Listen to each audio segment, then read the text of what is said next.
Thank you all for being here tonight. We're delighted to see so many in attendance as members of the Hugh Carruthers Fan Club, partners from the legal community, from the medical and healthcare community, and from our business community. I'd like to start by recognizing the members of our judiciary. If our members of the judiciary could please rise so that we could recognize them and thank them for attending our event tonight.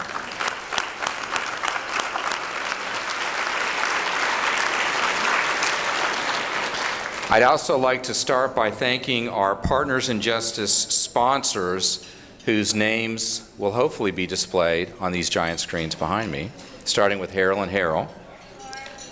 Harrell & Harrell, Padgick & Padgick, Spora Dodd, the law offices of Ron Scholes, Abel Bean Law, Bledsoe, Jacobson, Schmidt, Wright, and Sussman, the Florida Bar Foundation, and Attorney at Law Magazine First Coast Edition. If you could all thank our sponsors.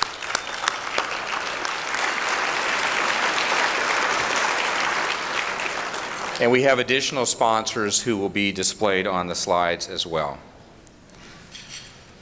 We also have with us tonight, as I mentioned, a number of leaders from the medical community who are here on behalf of the Northeast Florida Medical Legal Partnership, including representatives of Baptist Health and Wolfson Children's Hospital, UF Health Jacksonville, and Disability Rights Florida. Dr. Rita Nathawad of UF Health Jacksonville, Dr. Bashan Iyengar, who's on the faculty of UF Health, and Mike Broglioli, who's the Executive Director of Disability Rights Florida. As most of you know, Baptist Health has pledged to match donations for an endowment for our MLP at 125%, up to $1.25 million over the next 5 years. Our goal has been to establish a $2.25 million endowment. We're extremely grateful for their support, which is helping 200 pediatric patients and their families a year. And we have raised almost $700,000 towards that number just in the last 2 years, much of it through the efforts of Mike Freed. Mike is here tonight, not only carbo loading for Free 3.0, but showing his support for this effort. And with Mike's effort, we have added a number of co-chairs: Darnell Smith at Florida Blue, Ryan Ludwig at Fisher Towsey, and Eric Krall of Community First.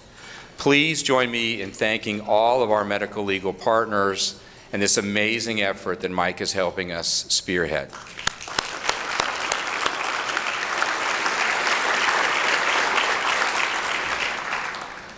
We have some other folks that I need to recognize as we begin. First, we have a number of folks in our Equal Justice Committee that help us put this event together. If those folks who are in attendance on our Equal Justice Committee, many of whom are also on our board, could please stand. If our JALA board could stand, I see a bunch of them seated together over here, along with our Client Advisory Board. And we have some folks here from our partner, Three Rivers Legal Services, seated over here to my left.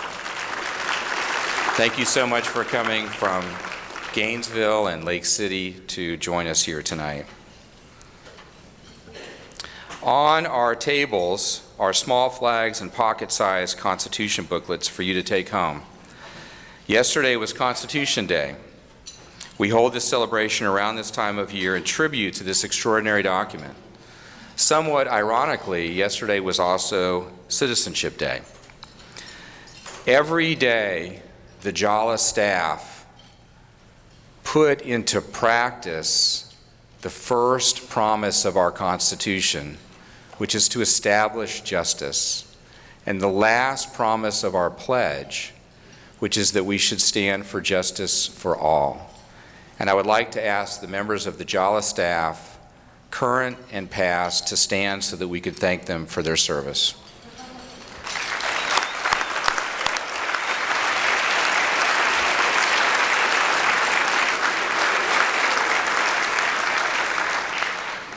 I will have the pleasure of introducing our keynote speaker, Matt Desmond, a little bit later.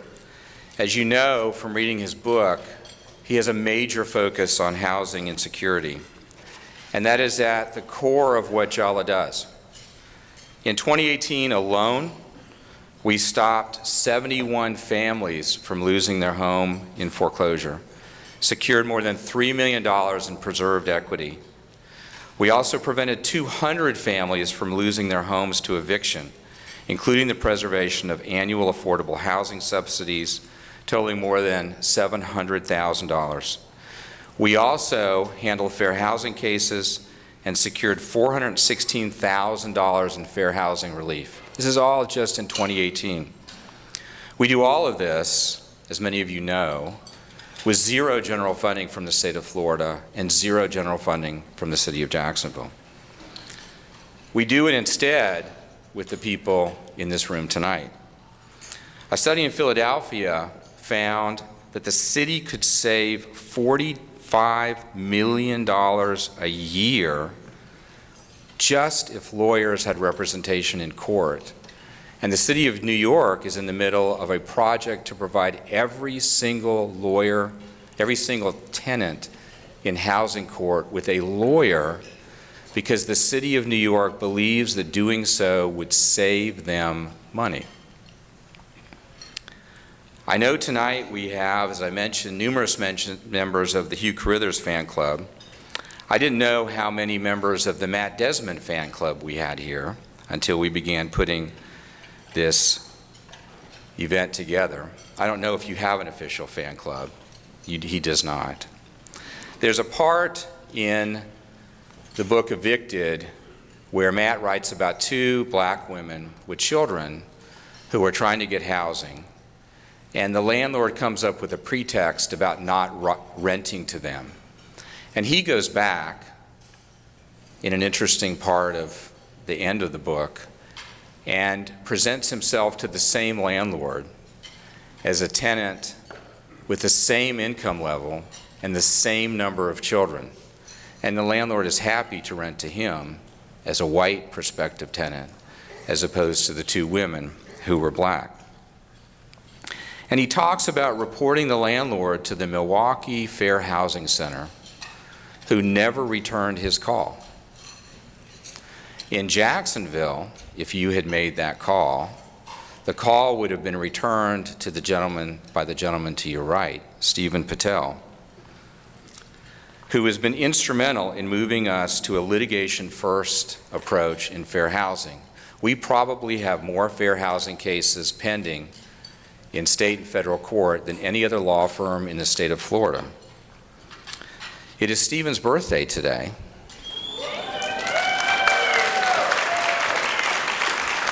And for his birthday present, he wanted to meet you. So happy birthday, Stephen. We would now like to thank our pro bono recipients, including our folks from St. Johns County, who I very much appreciate crossing the border into Jacksonville. And I would like to call up to the stage the Honorable Virginia Norton, Vice Chair of the 4th Judicial Circuit Pro Bono Committee and the 2017 recipient of the Florida Supreme Court Chief Justice's Award for Distinguished Judicial Service. Assisting her will be Missy Davenport, who's our Director of Pro Bono, along with a familiar face and a special guest that we have asked to join us tonight. All right, thank you. Good evening, everyone. Thank you so much for letting me be here tonight, and thank you, Jim. And I'm going to take a moment of personal privilege and thank my former colleague, Judge Carruthers, for letting me be here tonight. And we congratulate you, the 4th does, but we also miss you very, very much. Just want to say that, all right. It's my privilege to be here tonight to help JALA recognize those in our legal community who have provided outstanding pro bono service. Before I do so, I want to say a few words about a special guest and special friend who we have on our stage tonight. For over 10 years, until her retirement earlier this year, Kathy Paris served JALA and the Northeast Florida community at large as JALA's pro bono director. And I must say, she also was truly a role model for the entire state of Florida for what a pro bono director should be. So I think we should all give a hand to Ms. Para.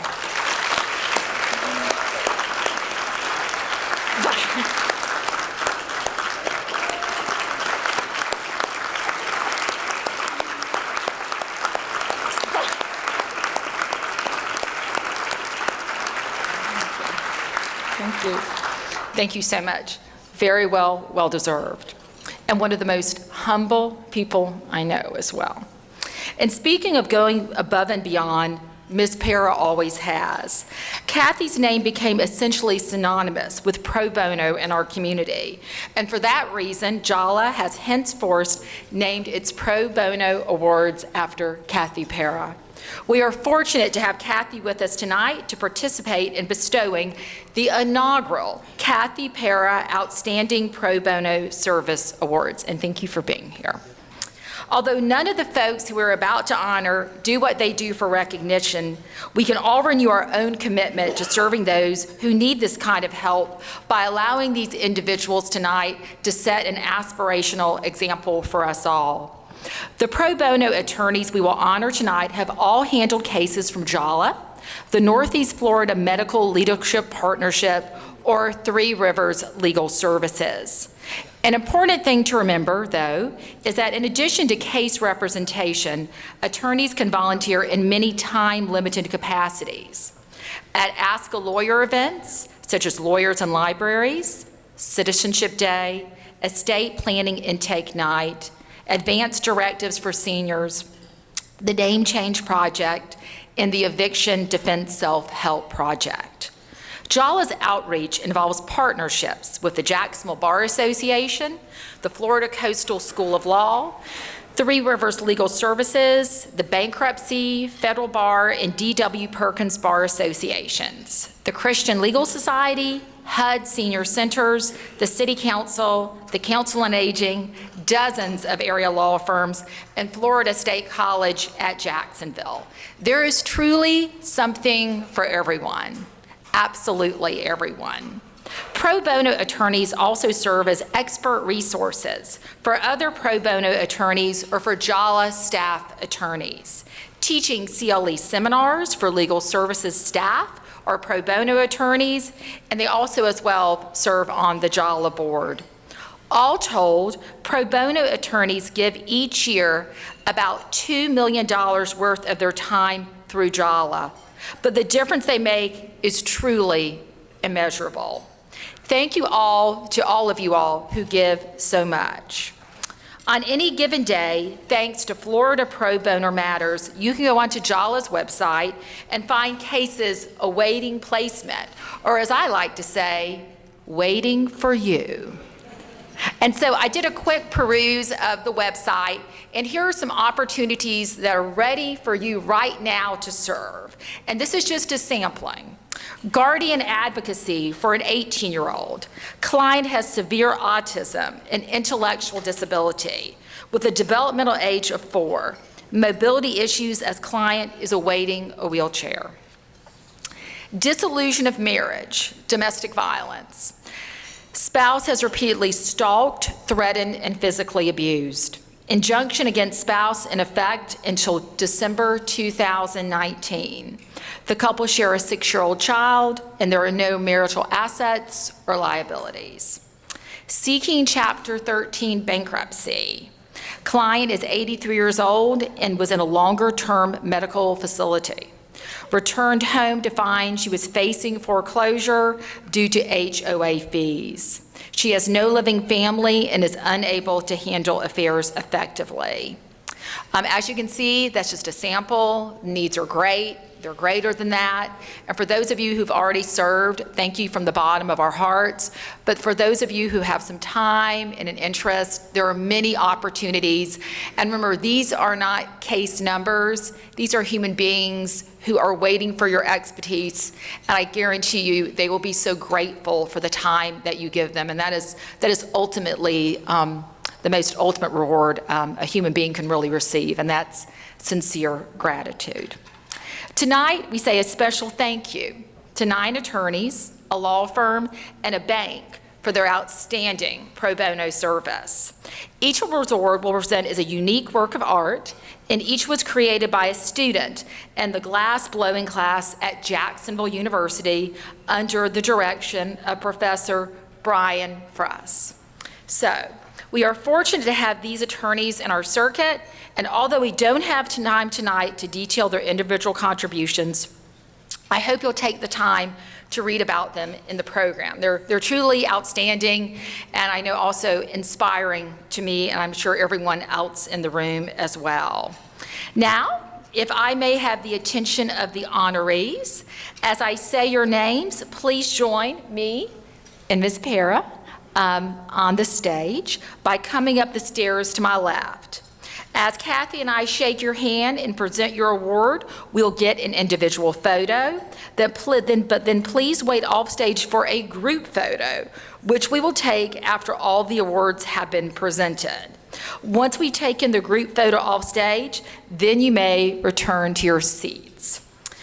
We'll start with the individual honorees. I now ask that the honorees please come forward and accept your award. First, Brandon D. Beardsley.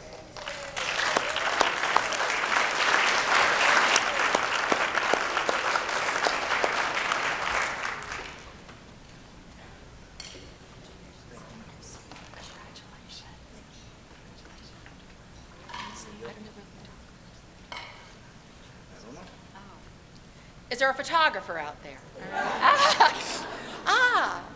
You don't want me to be in charge of that. No. Thank you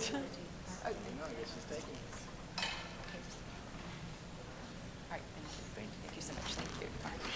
Thank you, Mr. Beardsley. All right, thank you. All right. Thomas Albert Delagal III, or Tad, as we call him here on the 4th.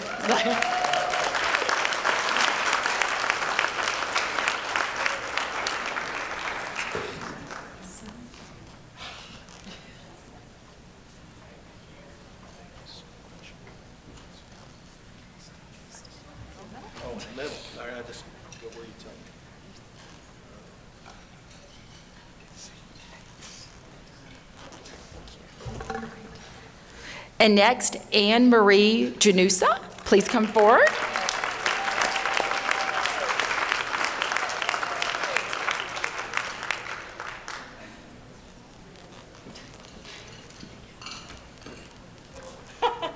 Pretty much.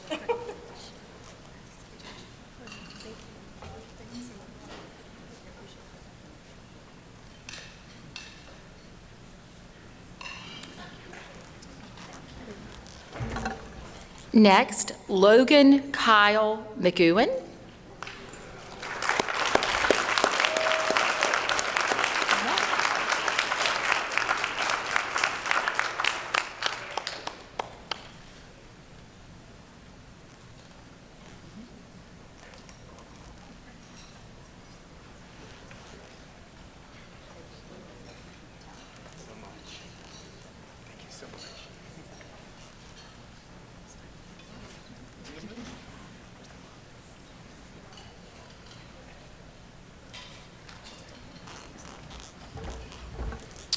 Next, James Clifton Poindexter.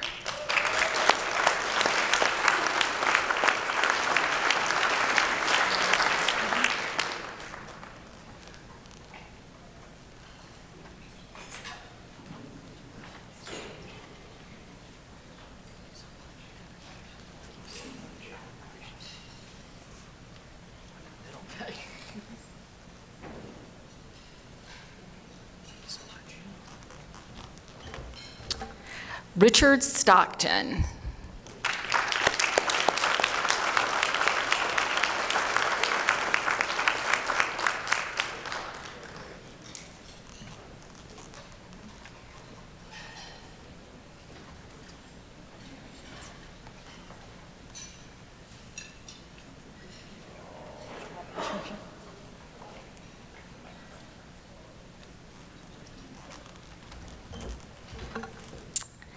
Angela Viltro.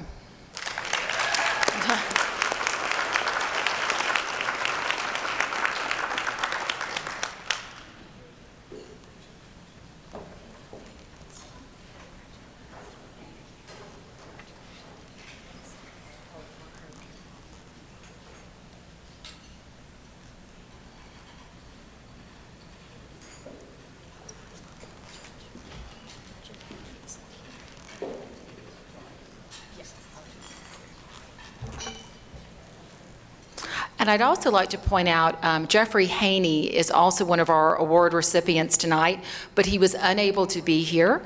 But I think a round of applause is an honor.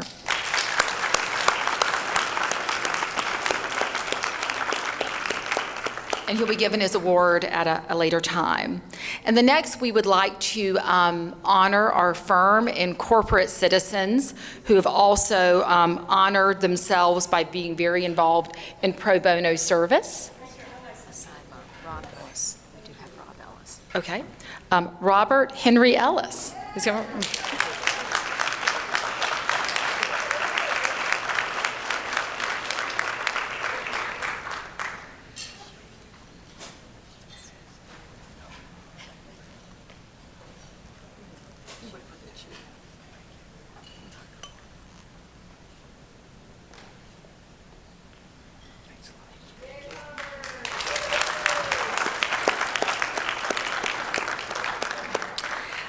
And we would like to honor our firm honoree at this time, Nelson Mullins, please, represented by partner Frank Morrell.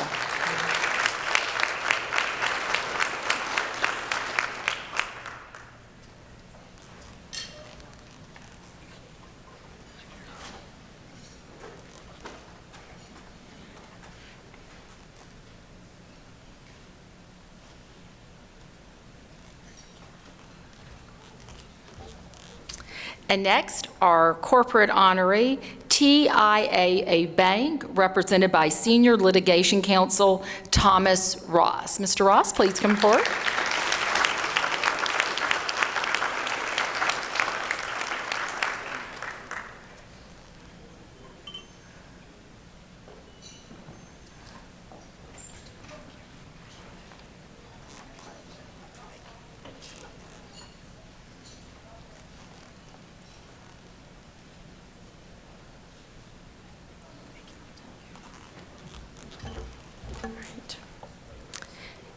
In addition to the honorees you've seen on stage, we'd also like to congratulate the Florida Bar President's Pro Bono Service Awards recipients in the audience, whose awards were presented earlier this year by the Florida Bar. I would ask that when I announce your names that you please stand.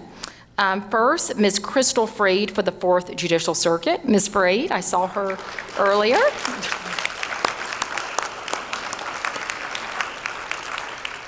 And James Russell Rusty Collins in the 7th Circuit. Mr. Collins, please stand and be recognized. All right. Volunteers like these enable JALA to multiply its impact. Once again, on behalf of the 4th Judicial Circuit, I want to thank everyone so much for their hard work. And just remember, every time that you give of your time and give of your expertise, you're helping an individual not only lift up him or herself, but an entire community that they're a part of. And always remember that, please. And thank you so much. Thank you.